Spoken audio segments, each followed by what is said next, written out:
जय हिंद एवरीवन। मैं पंकज कुमार। इस वीडियो में हम लोग देखने वाले हैं क्रोमेटोग्राफी टेक्निक। हालांकि क्रोमेटोग्राफी टेक्निक अलग अलग प्रकार के हैं, जिसमें से हम लोग आज आयन एक्सचेंज क्रोमेटोग्राफी देखेंगे।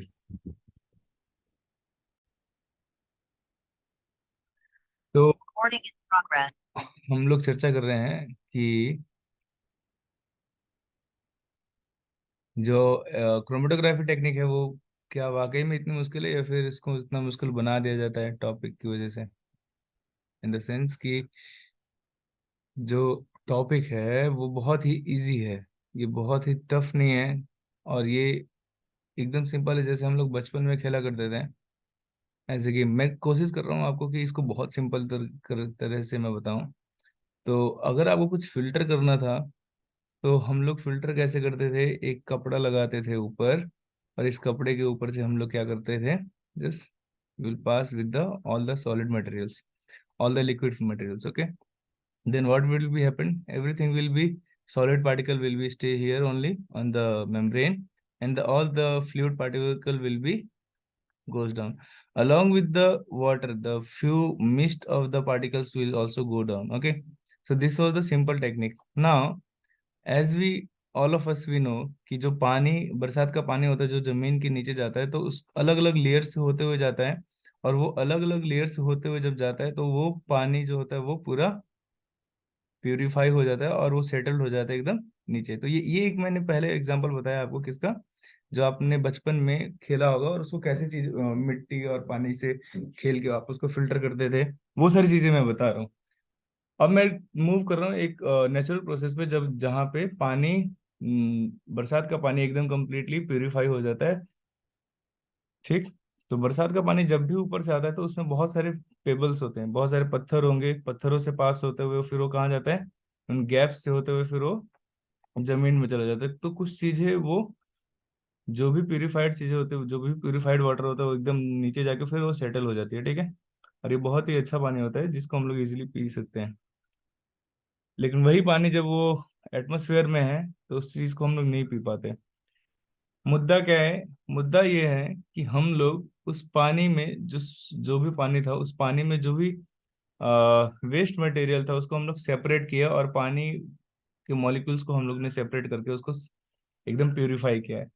सेम वैसे ही हम लोग जब सेल को ऐसे मारते हैं, देखो ये सेल है, ठीक है, और ये सेल को हम लोग ने इसको जब खत्म कर दिया, और इस सेल को हमने खत्म किया क्योंकि मान लो हमें क्या चाहिए? एक जीपीआर सेल, जीपीआर प्रोटीन चाहिए, ठीक है। GRP okay. हमें जीआरएपी प्रोटीन चाहिए। ये प्रोटीन है जो रॉड सेल में पाया जाता है, ठीक है। Rod cell, rod photoreceptor cell है, और उसकी सेल से हम लोग ने ये जीआरएपी प्रोटीन हमें निकालना है। अब ये जीआरएपी प्रोटीन निकालना है, तो उसके अलग अलग तरीके हो सकते हैं। हम लोग डिस्कस क्या कर रहे हैं? हम लोग डिस्कस कर रहे हैं आयन एक्सचेंज क्रोमेटोग्राफी।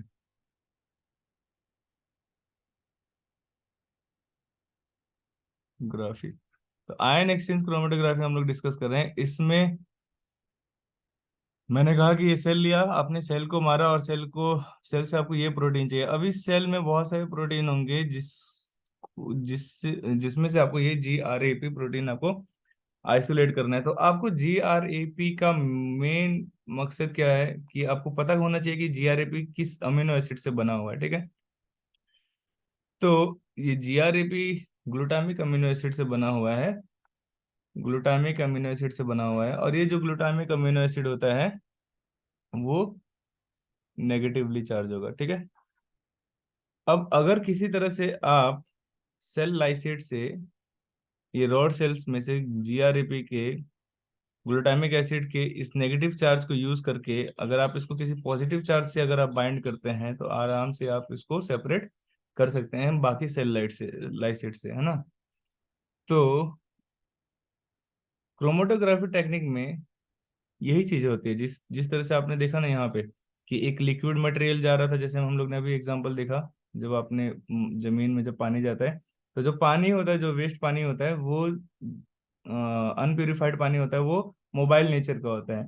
और जो पत्थर होते हैं, जो मिट्टी होती है, वो क्या होता है? स्टेशनरी नेचर के होते हैं। सेम वैसे ही आपको एक ऐसा ही एक सैंपल एक तैयार करना है जिसमें आप मोबाइल नेचर और एक स्टेशनरी नेचर रखेंगे। जो भी आपने यहाँ पे सोचा, स्टोरी यहाँ पे हम लोग ने रखा है, इसको अब स्टे करके रखते हैं कि हमें रॉड सेल से GRAP प्रोटीन निकालना है बाय दिस मेथड।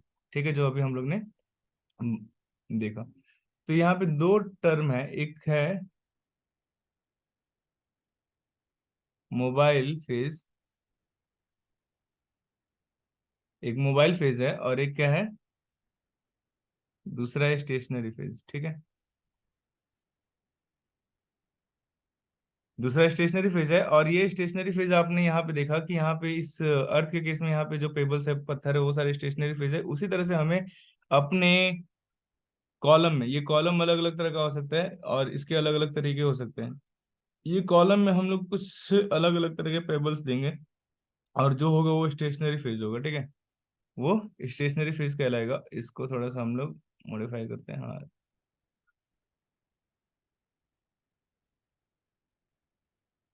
चलो ठीक है। यहाँ पे मैंने दिया कुछ स्टेशनरी फेजेस की, यहाँ पे मैंने कुछ बीट्स डाल दिए। ठीक है, और ये जो बीट्स है, ये बीट्स है, हम्म, ठीक, ये जो बीट्स है, ये बीट्स बहुत ही केमिकली इनएक्टिव होने चाहिए ज़्यादा। ये केमिकली स्टेबल और ये केमिकली और मैकेनिकली स्टेबल होना चाहिए। ठीक है, और केमिकली इनएक्टिव होने चाहिए। ये कैसे होने चाहिए, केमिकली इनएक्टिव होने चाहिए, बहुत ज़्यादा वो एक्टिविटी नहीं दिखाना चाहिए, या फिर आप यूं कह सकते हो केमिकली इनर्ट होने चाहिए। ठीक है, और मैकेनिकली बहुत स्टेबल होना चाहिए। तो इसके लिए हम लोग क्या कर सकते हैं, अलग अलग तरह का हम लोग बीट बनाते हैं। इसमें हम लोग एग्जांपल देख रहे हैं DEAE वाला।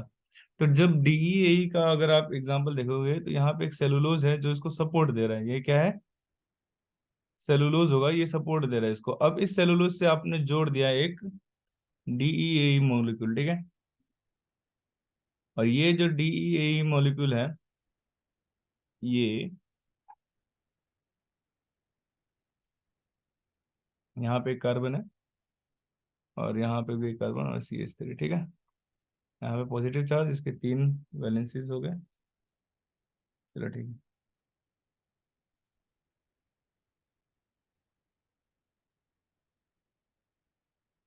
Partial positive charge. ओके, तो यहाँ पे जो है, ये हमारा DEAE है। ठीक, अब इस DEAE में कौन सा चार्ज है, यहाँ पे इस पे जो चार्ज है वो पॉजिटिव चार्ज है। तो इजीली जो हमारा GRAP प्रोटीन था, हमारे ऊपर जो हम लोग ने देखा, जो GRAP प्रोटीन है जो इसमें ग्लूटामिक एसिड है, इस ये ग्लूटामिक एसिड आराम से इसमें बाइंड कर सकता है। ठीक है, तो यही सारा जो बीड आपने देखा ना, ये सारा बीड ये बना हुआ है इस इसका DAE का बना हुआ बीड है। ठीक है,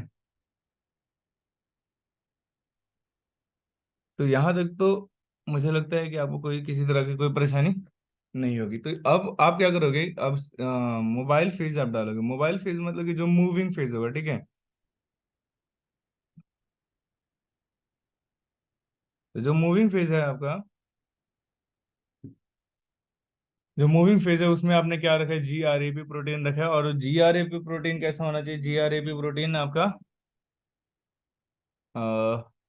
GRAP प्रोटीन को डालने से पहले आप क्या करोगे, GRAP प्रोटीन को डालने से पहले आपको उसको डीसॉल्टिंग करना पड़ेगा। पहला स्टेप क्या करोगे आप, उसको GRAP प्रोटीन को आप क्या करोगे, डीसॉल्टिंग करेंगे। डीसॉल्टिंग का मतलब क्या है, डीसॉल्टिंग का मतलब हुआ डीसॉल्टिंग का मतलब हुआ कि जो भी अदर देन GRAP है, जैसे अगर कोई उसमें कोई चार्ज पार्टिकल है, उसको हम लोग हटा देंगे। ठीक है, उसमें डीसॉल्टिंग करेंगे। Any charge particle will removed. Okay, तो कोई भी जो चार्ज पार्टिकल है वो क्या किया जाएगा, रिमूव कर दिया जाएगा बाय डीसॉल्टिंग। अब वो जो भी आपने सैंपल तैयार किया है, अब वो sample, suppose this is your sample. Okay, इसमें ये जो सैंपल है, इसमें सिर्फ और सिर्फ आपका GRAP कुछ हो सकता है, सॉरी, सिर्फ और सिर्फ GRAP नहीं होगा, बट GRAP के साथ अलग प्रोटीन्स है।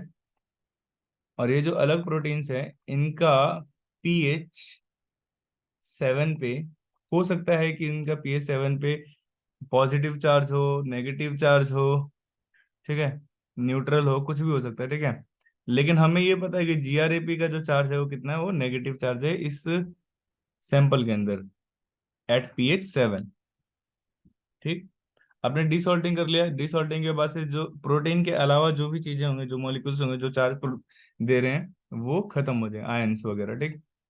सेकंड आप क्या करोगे, सैंपल सैंपल प्रिपरेशन के बाद से सैंपल प्रिपरेशन के बाद से आप प्रोटीन को अगर नेटिव स्टेज में लाना चाहते हो, नेटिव स्टेट में लाना चाहते हो, तो उसके साथ आप यूरिया के साथ ट्रीटमेंट करोगे, ठीक है। यूरिया क्या करता है कि जैसे ये प्रोटीन का एक चेन है, अब ये प्रोटीन अपने आप में मिलके ऐसे ग्लोबुलर बना सकता है, ठीक है। और ये प्रोटीन अपने आप में मिलके कुछ इस तरह से बना सकता है ना, तो ये प्रोटीन अलग अलग तरह की फोल्डिंग कर सकता है। तो यूरिया क्या करता है, यूरिया इसको इस तरह की फोल्डिंग से रोक देता है, ठीक है। यूरिया हाइड्रोजन बॉन्ड्स को बनने से रोकता है, ठीक है। उसकी प्रोटीन्स में जो चार्जेस होते हैं, जो सल्फर बॉन्ड्स होंगे आपस में जो मिलेंगे एक साथ बॉन्ड बनाते हैं, प्रोटीन फोल्डिंग करते हैं, उससे वो रोकता है। तो ये प्राइमरी स्टेज में यूरिया को रखता है। और यूरिया खुद खुद ये किसी के साथ खुद किसी के साथ बाइंड नहीं करेगा, ठीक है।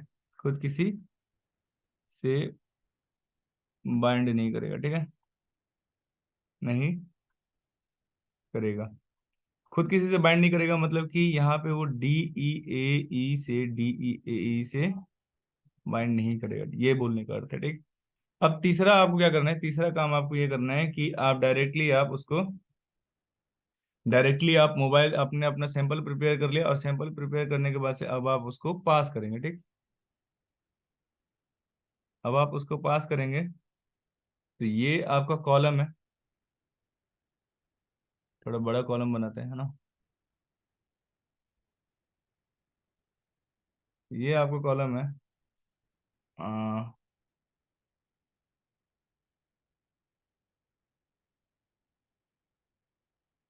ये आपको कॉलम है, और इस कॉलम के अंदर आपने क्या रखा है, इस कॉलम के अंदर DAE मॉलिक्यूल आपने, सेलुलोज DAE आपने रख रखा है, ठीक है।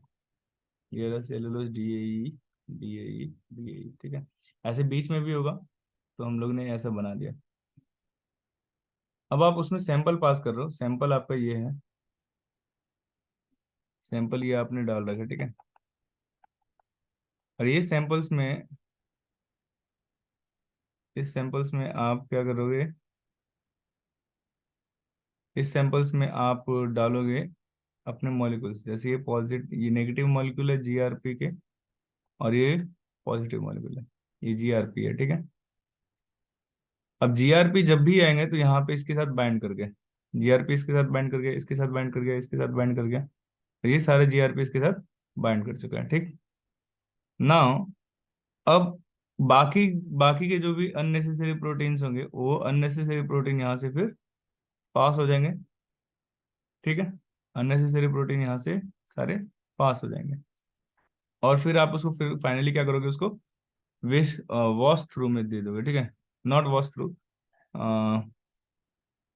इसको वॉश थ्रू नहीं कहेंगे, इसको आप जस्ट फ्लो थ्रू में आप पास कर दोगे, ठीक है, उसको बाहर निकाल दोगे। नेक्स्ट आप क्या करोगे, जब सारा का सारा आपने 3-4 बार पास कर दिया, तो अब आप इसको अलग अलग ग्रेडियंट से NaCl से पास करोगे, ठीक है।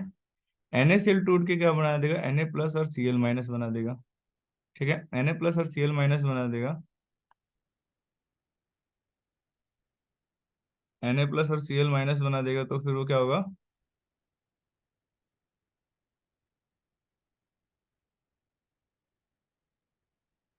तो अब क्या होगा उसके बाद कि यहाँ पे जो भी जीआरपी प्रोटीन था, जो हम लोग ने नेगेटिवली चार्ज था जीआरपी, ठीक है, ये जीआरपी क्या था, नेगेटिवली चार्ज था, ठीक। तो नेगेटिवली चार्ज जो DEAE से था, पॉजिटिवली चार्ज DEAE से जुड़ा हुआ था, अब Cl का कंसंट्रेशन बढ़ने की वजह से, Cl का अलग अलग ग्रेडियंट हम लोग बनाएंगे, और अलग अलग ग्रेडियंट की वजह से जो Cl जो होगा, कंसंट्रेशन पहले हम लोग ने सपोज 0.5 मोलर दिया, ठीक है, 0.5 मोलर दिया, फिर उसके बाद से 1 मोलर दिया, फिर उसके बाद से 1.5 मोलर दिया, ऐसे हम लोग कंसंट्रेशन बढ़ा रहे हैं।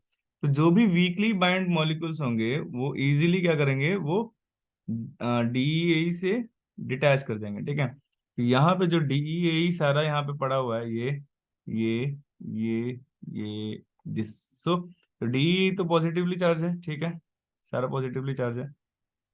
और इसके अंदर ये जुड़ा हुआ है किसके साथ, इसके अंदर ये जुड़ा हुआ था हमारा,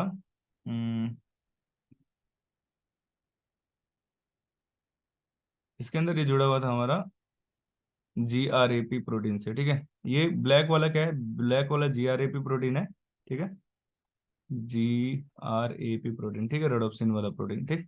और ये जीआरएपी प्रोटीन अब दूसरा कलर चूज करते हैं, हाँ ये।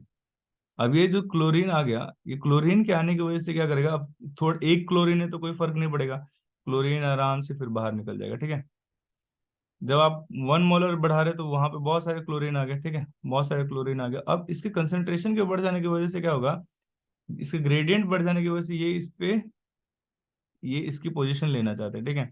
और यहाँ पे जब इसकी पोजीशन लेना चाहेंगे तो फिर ये सारे के सारे यहाँ से इसको डिटैच करा देंगे, इसको क्या कर देंगे, डीई के साथ वहां पे बाइंड कर देंगे नाइट्रोजन से। और फाइनली आप क्या देखोगे कि अब जहां पे आपने देखा था, जहां पे आपने देखा था, क्या आपने जहां पे देखा था कि डीईएई के साथ डाई इथाइल अमाइन इथाइल के साथ क्या जुड़ा हुआ था, डाई इथाइल अमाइन इथाइल के साथ जुड़ा हुआ था, हाँ पहले वो जुड़ा हुआ था हमारा जीआरएपी प्रोटीन। अब जीआरएपी प्रोटीन ऐसे बाहर निकल जाएगा, अब कौन जुड़ गया, जुड़ जाएगा यहाँ पे, अब यहाँ पे क्लोरीन जुड़ जाएगा, ठीक है। अब यहाँ पे क्लोरीन जुड़ गया, तो फाइनली आपका क्या था, फाइनली आपका ये जो जीआरएपी प्रोटीन था वो इल्यूशन में आ जाएगा, ठीक है। अब यहाँ पे इस जीआरएपी, सॉरी, ये डीईएई को हम लोग कहते हैं एक्सचेंजर, ठीक है, क्या कहते हैं इसको, एक्सचेंजर। अब ध्यान देना, इसको कौन सा एक्सचेंजर कहेंगे, इसने किसको एक्सचेंज किया, हालांकि इसका पॉजिटिव चार्ज है, लेकिन ये एक्सचेंज किसको करा रहा है, इसने जी आर एपी से, जीआरएपी से उसने क्या कराया है, जीआरएपी से उसने एक्सचेंज करा दिया किसको, क्लोरीन से, ठीक है। तो एक्सचेंज इसकी बीच बीच में हुआ, तो ये क्या है, दोनों के दोनों नेगेटिवली चार्ज है, ये भी नेगेटिवली चार्ज है। तो ये डीएई जो है वो एक्सचेंज करा रहा है अनायन को, तो इसलिए ये हम लोग कहेंगे इसको अनायन एक्सचेंजर, ठीक है। क्या कहेंगे इसको, अनायन एक्सचेंजर। तो ion exchange chromatography, ion exchange, exchange chromatography जो है वो दो प्रकार का हो जाएगा, पहला आनायन एक्सचेंज और दूसरा कटायन वाला, ठीक है, कटायन एक्सचेंजर। होप्स हो कि ये सारी वीडियो अभी समझ में आ गई होगी। और ये एक मैंने बहुत सरल तरीके से समझाने की कोशिश की कि आयन, अनायन और cation, sorry, ion exchange chromatography क्या होता है। इसमें आपको जो ध्यान देना है वो कुछ ये पॉइंट्स देखना है कि जब कभी भी कोई सॉलिड पार्टिकल है, ये हमारा जो बीड्स है वो सॉलिड था, ठीक है। और जो हमारा केमिकल हम लोग ने जो सैंपल लिया वो क्या लिया, सैंपल जो हम लोग ने लिया है वो सैंपल हमने लिक्विड लिया है, ठीक है। तो ये लिक्विड और इस सॉलिड के बीच में तभी अटैच होगा जब इसमें एड्जॉर्प्शन हो पाएगा, है ना, एड्जॉर्प्शन हो। अब हो सकता है एड्जॉर्प्शन तो हो गया, लेकिन इसका रिटेंशन ज्यादा देर तक होना चाहिए, इसका इसका रिटेंशन ज्यादा देर तक होना चाहिए। और रिटेंशन के बाद से इसका रिजोल्यूशन भी ज्यादा होना चाहिए। रिजोल्यूशन का मतलब क्या हुआ कि दो जो मटेरियल है, ठीक है, जब दो दो अलग अलग प्रोटीन है, उस दो अलग अलग प्रोटीन्स में कौन ज्यादा देर तक रिटेन कर रहा है, ठीक है, उसको हम लोग, कौन ज्यादा देर तक रिटेन कर रहा है उसको हम लोग कहते हैं रिजोल्यूशन, ठीक है, ठीक है। कौन ज्यादा देर तक रिटेंशन कर रहा है उसको हम लोग रिजोल्यूशन कहते हैं। और साथ साथ उसमें पार्टीशन होना चाहिए, मतलब कि जो भी केमिकल मॉलिक्यूल हम लोगों ने लिया उसमें ये सारे फैक्टर्स आने चाहिए, तभी जाके हम लोग उस आयन एक्सचेंज क्रोमेटोग्राफी कर पाएंगे। एड्जॉर्प्शन मतलब कि यहाँ पे जो भी प्रोटीन्स थे ये प्रोटीन्स इस पे एड्जॉर्ब हो जाने चाहिए, ठीक है।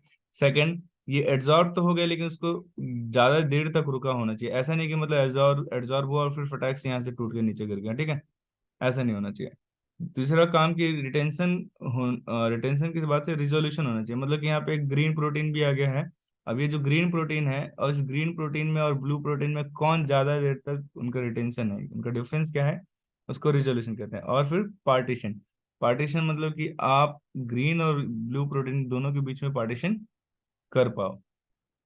और अंत में आपको जो मटेरियल मिलेगा, जो आपका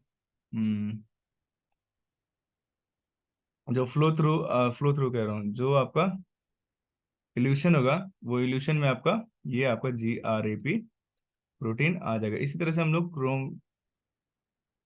प्रोटीन को हम लोग से प्यूरिफाई करते हैं, ठीक है। इसी तरह से हम लोग प्रोटीन को प्यूरिफाई करते हैं।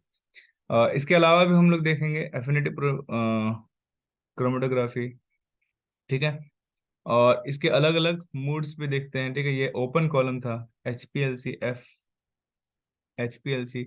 FPLC, ये सब अलग अलग मूड होंगे। यहाँ पे हम लोग ने जो दिया था वो इस तरह से, अगर आपको डायग्राम देखो तो ये सिंपल सा एक डायग्राम था इस तरह से। ये था, और यहाँ से ओपन था, यहाँ पे आप यहाँ पे कलेक्ट करो ट्यूब में, और यहाँ पे बीड्स हैं, और ये ओपन है, ठीक है। यहाँ से आप सैंपल डाल सकते हो, ये ओपन था, ठीक है। HPLC, FPLC और अदर टाइप के मोड भी हम लोग देखेंगे। फिलहाल के लिए यहाँ पे इस वीडियो को ख़त्म करता हूँ मैं। बने रहने के लिए बहुत बहुत धन्यवाद। अगर किसी तरह का कोई डाउट है तो प्लीज़ आप पूछ सकते हैं मुझसे, मेरे यूट्यूब चैनल पे या फिर मेरे टेलीग्राम चैनल पे, ठीक है। डिस्क्रिप्शन में लिंक दी गई है। Thanks for watching.